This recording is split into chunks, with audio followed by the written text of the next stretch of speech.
Nagsisimula ang pelikula sa isang grupo ng mga taong nagbibiyahe papunta sa Manali upang magbakasyon. Sa kanilang paglalakbay, pinag-uusapan ng mga pasahero ang tungkol sa isang estranghero na nagngangalang Aaron. Sa kanilang pagtataka, natuklasan nilang lahat na sila ay may kaugnayan sa kanya at habang iniisip nila kung paano ito magiging posible, nahulog ang bus sa isang bangin. Ang isa sa mga pasahero sa bus ay ang pangunahing tauhan na si Vikram. Sa sumunod na eksena, ang doktor ni Vikram na nag-aasikaso sa kanya ay sinabi na lahat ng iba pang pasahero sa bus ay namatay at siya lang ang nakaligtas. Tinawag niya si Vikram na isang himala at binanggit din na kahit na ang kanyang buong katawan ay walang malay pagkatapos ng pagkahulog, ang kanyang kaliwang kamay ay patuloy na naging aktibo. Sa pamamagitan nito, ipinaliwanag ni Vikram na ang kanyang kaliwang kamay ay kumikilos na ng kakaiba mula pa noong siya ay ipinanganak. Ang eksena pagkatapos ay lumipat sa isang flashback, kung saan ipinaalam sa mga magulang ni Vikram ng kanilang family doctor na si Dr. Rajan ang tungkol sa Vanishing Twin Syndrome. Ipinaliwanag niya na ang ina ni Vikram ay buntis sa kambal ngunit ang dalawang sanggol ay nagsama noong panahon ng pagbubuntis, at may ilang neuron pa rin sa katawan ni Vikram mula sa pangalawang sanggol na konektado sa kaliwang kamay niya. Binanggit pa ng doktor na ang kaliwa niyang kamay ay maaaring kumilos ng mag-isa at maaaring maramdaman ang lahat ng mga emosyon na nararamdaman ng isang normal na tao. Sa huli ay binalaan ng doktor ang kanyang mga magulang na alagaan ng maayos ang kanilang anak. Pagkaraan ng ilang linggo, ipinanganak si Vikram at mahal na mahal siya ng kanyang mga magulang.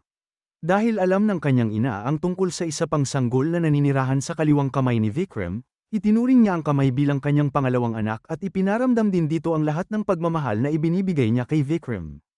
Pagbalik sa kasalukuyan, umuwi si Vikram at nakipagkita sa kanyang kapatid na babae na si Devi, maging sa kanyang asawa, at sa kanilang anak na babae na si Maha.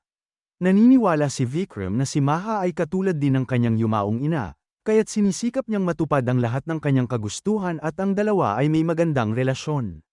Pagkatapos niyang gumaling mula sa aksidente, bumalik si Vikram sa trabaho bilang isang propesyonal na direktor ng advertisement. Nagmamay-ari siya ng isang kumpanya ng advertisement na pinangalanang Arctech kung saan nagtatrabaho siya kasama ng kanyang mga kaibigan na sina Kitu at Tenali. Kinabukasan, pumunta sina Tenali at Vikram sa isang lokasyon upang makipagkita sa kanilang bagong kliyente na si Chitra, ang matagal nang hinahangaan ni Vikram noong kolehiyo. Ang eksena ay nag-flashback noong sila ay nasa kolehiyo pa, nabangga ni Chitra si Vikram sa unang araw nito sa paaralan at agad siyang nabighani sa kagandahan nito. Kinalaunan ng araw na yon, muli niyang kinausap si Chitra at maya-maya ay pinalo niya ito sa likod gamit ang kanyang kaliwang kamay. Dahil na-insulto sa kanyang ginawa, nagreklamo si Chitra laban sa kanya at siya ay pinatawag sa opisina ng punong guro. Habang nakikipag-usap sa punong guro, humingi ng tawad si Vikram sa kanyang pagkakamali pagkatapos ay dinala niya palabas si Chitra upang humingi muli ng kapatawaran at ipaliwanag sa kanya. Sa labas ay sinubukan na sabihin sa kanya ni Vikram na ang kaliwang kamay niya ang pumalo sa kanya kanina ngunit sa tingin ni Chitra ay gumagawa siya ng mga dahilan kaya umalis ang babae sa galit. Sa sumunod na eksena, nalaman ni Vikram na ang ilang mga lalaki mula sa kolehiyo ay ginugulo si Chitra at ginagawa siyang katatawanan. Agad niyang pinuntahan ang mga lalaki at nilabanan ang mga ito ng may estilo na ikinagulat ng lahat, lalo na si Chitra. Ang kanyang mga kahanga-hangang mga galaw ay nagpatibok sa puso ng babae sa isang iglap kaya nagpasya siyang umamin kay Vikram. Kinabukasan ay makikitang nag-uusap ang dalawa, nang malapit nang umamin si Chitra sa kanyang nararamdaman para sa kanya, si Vikram ay nakatanggap ng tawag mula sa kanyang kapatid na babae. Sinagot niya ang tawag at lumakad palayo. Pagkatapos ay sinabi kay Chitra na babalik siya pagkaraan ng ilang oras. Pagbalik sa kasalukuyan, binanggit ni Chitra na hindi na bumalik si Vikram at nakita niya lang ito pagkatapos ng 6 na taon. Nang maglaon, muli silang nagkita ni Vikram kasama si Kitu at ipinaalam sa kanila na kailangan niya ang kanilang tulong sa paggawa ng patalastas para sa kanyang kumpanya. Ilang araw pagkatapos gawin ang patalastas, binisita ni Chitra ang opisina ni Vikram at ipinaalam sa kanya na nagustuhan ng lahat ng kanilang investor ang kinalabasan ng patalastas. Binati din niya ang lahat at ipinahayag na ipinatawag sila sa New York ng isa sa kanilang mga sponsor upang gawin ang natitirang bahagi ng proyekto. Sa susunod na eksena, ang grupo kasama si Chitra ay nakarating sa New York para sa proyekto na sinundo ng producer. Ang shoot ay natapos gaya ng inaasahan, at sa gabi, si Vikram at Chitra ay gumugol ng ilang oras na magkasama sa isang lugar sa tabi ng dagat. Sa wakas ay humingi ng paumanhin si Vikram kay Chitra sa kanyang hindi pagbalik sa nakalipas na 6 na taon. Noong una ay nagagalit si Chitra sa kanya, ngunit nang ipinaliwanag ni Vikram na umalis siya dahil sa biglaang pagkamatay ng kanyang ama at dahil sa kasal ng kanyang kapatid na babae ay naunawaan na rin niya ito. Nang maglaon, sinabi rin ni Vikram kay Chitra na bumalik siya sa kolehiyo upang makipagkita sa kanya ngunit hindi niya siya mahanap. Sinubukan niyang tawagan ito ngunit walang numero o address para hanapin siya. Sa huli ay binanggit niya na mahal niya ito hanggang ngayon, maging ang pangalan ng kanyang kumpanya na Arctic ay isang anagram ng kanyang pangalan. Nang marinig ang lahat ng ito, napagtanto ng babae kung gaano siya kamahal ni Vikram at niyakap siya ng mahigpit. Sa susunod na eksena ay pabalik na ang grupo sa India nang makatanggap si Vikram ng tawag mula sa kanyang pamangkin na si Maha. Humingi siya ng paumanhin sa kanya sa pagiging late at nangakong hindi niya hahayaan na dalhin siya ng kanyang ina sa girls' hostel. Kinabukasan, bumalik si Vikram sa kanilang bahay at nagulat nang makita itong gumuho. Nang tanungin niya ang mga tao kung ano ang nangyari, nilapitan siya ni Tenali at ipinahayag na nagkaroon ng pagsabog ng silindro ng gas at namatay ang kanyang bayaw pati na rin ang kanyang pamangkin na si Maha dahil sa pagsabog. Binanggit din nito na ang kapatid niya ay malubha ang tama at nasa emergency ward ng ospital. Nalungkot si Vikram sa balita ngunit pinakalma niya ang kanyang sarili at pumunta sa ospital upang makita ang kanyang kapatid. Sa ospital ay sinabihan siya ng doktor na kailangan niyang alagaan ng mabuti ang kanyang kapatid upang maibalik ang kanyang memorya dahil siya ay malubhang nasugatan sa kanyang ulo. Nang maglaon, hiniling kay Vikram na lagdaan ang postmortem report o ang ulat ng pagkamatay ng kanyang bayaw at ni Maha. Dahil sa biglaang pagkamatay, labis na nalungkot si Vikram na tumigil na siya sa pagngiti at bihirang makipag-usap sa mga tao. Patuloy niyang naaalala ang lahat ng magagandang pagkakataon na ibinahagi niya sa kanyang pinakamamahal na pamangkin at mas nalunod sa kalungkutan.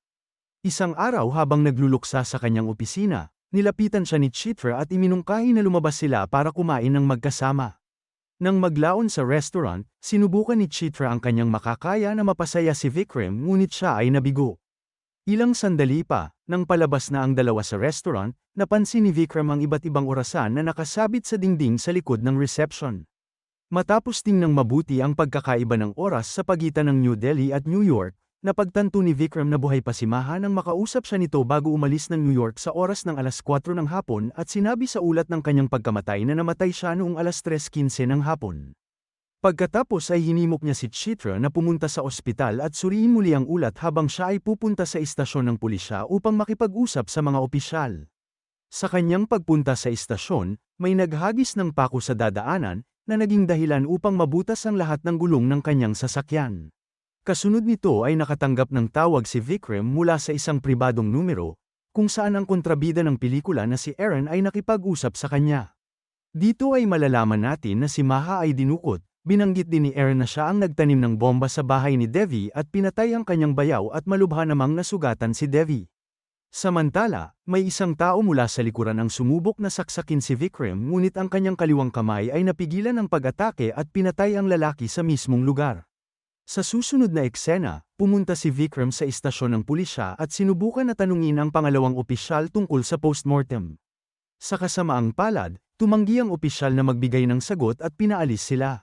Di nagtagal, binisita ni Vikram ang doktor na pumirma sa postmortem at natuklasan na may nagbanta sa doktor upang pirmahan ito. Kinabukasan, muling pumunta sina Vikram, Chitra at Kitu sa istasyon ng pulisya at hiniling sa opisyal na ibigay sa kanila ang aktwal na impormasyon tungkol sa kaso. Sa pagkakataong ito, tinawag sila ng senior officer sa kanyang silid at pinagtawanan sila. Nang makita ito ay inatake ng kaliwang kamay ni Vikram ang opisyal at patuloy na pinukpok ang ulo nito sa mesa, at nahirapan sila Kitu at Chitra na hawakan siya upang ilabas sa istasyon ng pulisya. Pagkatapos nito, binisita ni Vikram si Dr. Rajan at hiniling sa kanya na tanggalin ang mga neuron ng kanyang kambal mula sa kanyang kaliwang kamay. Sinabi naman sa kanya ni Dr. Rajan kung gaano kagusto ng kanyang ina ang bahagi ng kanyang pangalawang anak na nasa kamay niya kaya pinangalanan niya itong Bethel. Sa sandaling malaman niya na kagustuhan ng kanyang ina na panatilihin silang magkasama ng kanyang kambal, nagpasya siyang panatilihin na ang mga neuron. Samantala, patuloy na sinusubukan ni Kitu na alamin ang address ng kontrabida gamit ang kanyang numero. Matagumpay niyang natuklasan ito at nagulat nang makitang ang numerong ginagamit ni Aaron ay ang numero din ni Vikram. Napagtanto ni Vikram na ginagamit ni Aaron ang teknolohiya ng panggagaya ng numero at tinatawagan siya nito gamit ang kanyang sariling numero. Sa sumunod na eksena, habang nakikipag-usap si Vikram sa walang malay na si Devi, muli siyang nakatanggap ng tawag mula kay Aaron na nagpadala sa kanya ng kanyang lokasyon at hinamon siyang pumunta doon upang makipagkita sa kanya. Dahil walang ibang pagpipilian, pumunta si Vikram sa ibinigay na lokasyon at nakilala ang isang tindero. Pagkatapos ay binigyan siya nito ng isang bag, at si Aaron na kausap niya pa rin ay nagmumungkahi na dalhin niya ang bag sa istasyon. Kahit papaano ay nakarating si Vikram sa istasyon ngunit inagaw ng isang magnanakaw ang kanyang bag at tumakbo. Hinabol siya ni Vikram at nahuli siya ngunit sinabi sa kanya ni Aaron na ang magnanakaw ay bahagi ng plano at dapat niya siyang palayain. Pagkatapos ay binigyan siya ni Aaron ng 15 minuto para mahanap siya. Dahil sa pagod ay uminom si Vikram ng isang bote ng tubig mula sa isang estranghero at tumakbo patungo sa lokasyon. Sa kasamaang palad, inihayag ni Aaron na ang tubig na ininom niya ay naglalaman ng mga gamot na magpapatulog sa kanya sa loob ng ilang minuto. Sa takot na hindi makarating sa destinasyon sa tamang oras, ipinasok ni Vikram ang kanyang kamay sa kalapit na electric board at kinuryente ang sarili. Dahil dito, saglit siyang bumalik sa kamalayan at patuloy na tumakbo patungo sa ibinigay na lokasyon. Ilang sandali pa, makikita si Aaron na naghihintay kay Vikram kasama ang kanyang assistant na si Nanda Kishore. Ngunit si Vikram na lubhang naapektuhan ng tubig na may gamot ay nahihirapan ng maglakad. Sa kalaunan ay bumagsak siya sa kalsada bago pa niya maharap si Aaron at makausap tungkol kay Maha. Kinabukasan ay nagising si Vikram at nakipag-usap sa kanyang mga kaibigan sa kanyang opisina. Sinusubukan niyang alalahanin ang mga lugar at humanap ng palatandaan kung bakit siya dinala doon ni Aaron. Pagkatapos ay bigla niyang naalala ang kotse na nakita niya noong nakaraang gabi at nakita niyang nakaparada ito sa ilalim ng tulay na may nakasulat na 21 sa likuran na salamin nito. Pagkatapos niyang mahanap ang numero, may pumalo sa kanyang ulo at dinala siya sa isang landfill. Dito ay isang malaking bilang ng mga alip-oras ni Aaron ang nagtangkang patayin siya ngunit si Vikram ay buong tapang na lumaban sa kanila sa tulong ng kanyang kaliwang kamay, at sa huli ay natalo silang lahat. Pagbalik sa kanyang opisina, ang kaliwang kamay ni Vikram, na ngayon ay kanyang matalik na kaibigan na tinatawag niyang Aditya, ay kumuha ng laruan na bus habang sinusubukan ng kanyang grupo na alamin ang palatandaan mula sa mapa. Nang ihagis ni Aditya ang laruan na bus sa ere, napagtanto ni Vikram na mayroong ilang koneksyon sa pagitan ng pagdukot at ang aksidente sa bus na siya lamang ang nakaligtas. Naalala rin niya na narinig niya ang pag-uusap ng mga pasahero tungkol sa isang tao na nagngangalang Aaron ilang segundo bago ang aksidente. Matapos mapagtanto ang bagay na ito, iminungkahi ni Vikram sa kanyang mga kaibigan na alamin ang higit pang mga detalye tungkol sa aksidente. Sa kabila ng pagkakaroon ng lahat ng impormasyon tungkol sa mga namatay na pasahero, nahihirapan pa rin si Vikram na malaman ang mga detalye.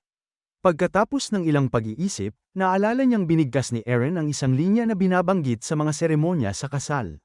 Dito ay nabunyag na si Aaron ang dapat na mapapangasawa ni Devi ilang taon na ang nakararaan. Ngunit dahil may mahal itong ibang lalaki, tinulungan siya ni Vikram na tumakas sa kasal dahilan para maging katatawanan si Aaron. Hindi pa rin niya nakakalimutan ang kahihiyan na siyang dahilan kung bakit niya gustong gumanti. Nang maglaon, binisita ni Vikram ang ama ni Aaron at tinanong ito kung alam niya ang tungkol sa kasalukuyang lokasyon ni Aaron. Itinanggi ng ama ni Aaron ang tungkol dito gayunpaman, ibinunyag niya na sa huling araw na nakita niya ang kanyang anak, nagpaplano si Aaron na patayin ang 21 tao na nagpahirap sa kanyang buhay. Sa sandaling yun, nakatanggap si Vikram ng isang tawag mula kay Aaron at ipinahayag niya na siya ang nagtanim ng bomba sa loob ng bahay ni Devi. Binanggit din niya na aalagaan niya si Maha na parang sarili niyang anak at ipinaalam din niya kay Vikram na dinukot niya si Devi. Sa sumunod na eksena, makikita si Aaron na kausap si Devi. Habang nag-uusap sila, ibinunyag ng babae na dalawa sa kanyang mga kapatid ay nakatira sa loob ng iisang katawan. Tiniyak din niya kay Aaron na malapit nang dumating ang kanyang mga kapatid at ililigtas siya. Sa ibang lugar, naaalala ni Vikram si Maha at ang mga bagay na gusto niya. Habang binabanggit ni Aaron na ibibigay niya kay Maha ang lahat ng gusto niya, binisita ni Vikram ang paborito niyang ice cream at nakita niya ang isa sa mga tauhan ni Aaron na bumibili ng ice cream na paborito ni Maha. Pagkatapos ay sinundan niya ang lalaki at nakarating sa bodega kung saan niya dinala ang mga babae. Bago pa mahanap ni Vikram si Aaron, inatake siya ng mga alip-oras ni Aaron ngunit hindi sila makagawa ng anumang pinsala sa kanya.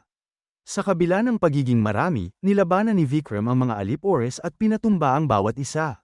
Matapos mapabagsak ang lahat ng mga ito, nilapitan ni Vikram si Eren at binigyan siya ng ilang masasakit na suntok. Samantala, lumabas si Maha at tinawag si Vikram. Dahil dito ay nawala sa focus si Vikram na nagawang masaktan ng matindi ni Eren. Nang si Vikram ay bumagsak sa sahig at malapit ng sumuko, ang kanyang kaliwang kamay na si Aditya ay tinulungan siyang tumayo at lumaban. Nagawa rin ni Vikram na iligtas si Maha mula sa pagkahulog sa bitag at niyakap siya ng mahigpit.